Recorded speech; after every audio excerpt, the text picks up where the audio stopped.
కాంగ్రెస్ పార్టీలకు కొట్టుకున్నాడు చూస్తుంటే నాకే బోరు కొడుతున్నది. వాళ్ళకు వాళ్ళు ఒల్లులు పెట్టుకునే వార్తలు తాపకు చెప్పాలంటే చిరాకు వస్తున్నది. మరి నాకే ఇట్లా అనిపిస్తున్న ముచ్చట చూసేటోళ్ళకి బోరు కొడుతున్న ముచ్చట వాళ్ళకి తెలిసిందో ఏమో.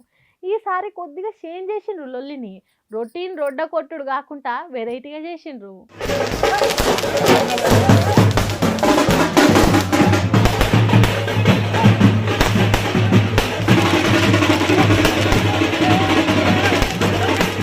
చూసిండ్రా ఈసారి ఎసోంటి ఫైటింగ్ చేసిండ్రు.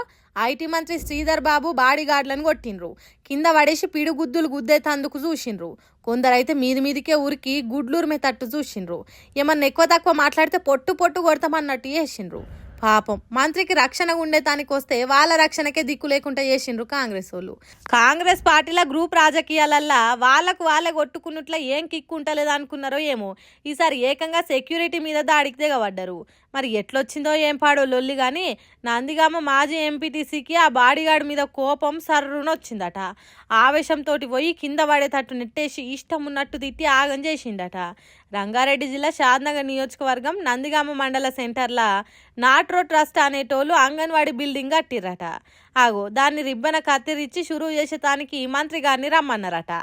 ఆడికి పోయిన శ్రీధర్ బాబు తన బాడీ గార్డులతోని పోతే గిట్లా చేసిండ్రు కాంగ్రెస్ పార్టీ కార్యకర్తలు. కనీసం మంత్రి గారు కూడా అట్లా ఎందుకు చేస్తున్నారు? కాంగ్రెస్ పార్టీ కార్యకర్తలు అంటే క్రమశిక్షణకు మారిపోయారు అన్నట్టు ఉండాలి అని చెప్తలేడు. అంటే వాళ్ళు ఎవరు చెప్పినా వినరనేది శ్రీధర్ బాబు సాబుకు తెలిసే ఇవ్వాలని ఏమనలేదు కావచ్చు. గిట్లా జరిగింది అంగన్వాడీ మేడను షురూ చేసే కార్యం. కాంగ్రెస్ పార్టీ కార్యకర్తల మజాక అన్నట్టు చేసిండ్రు. ఏందో ఏమో ఈ లొల్లిలు.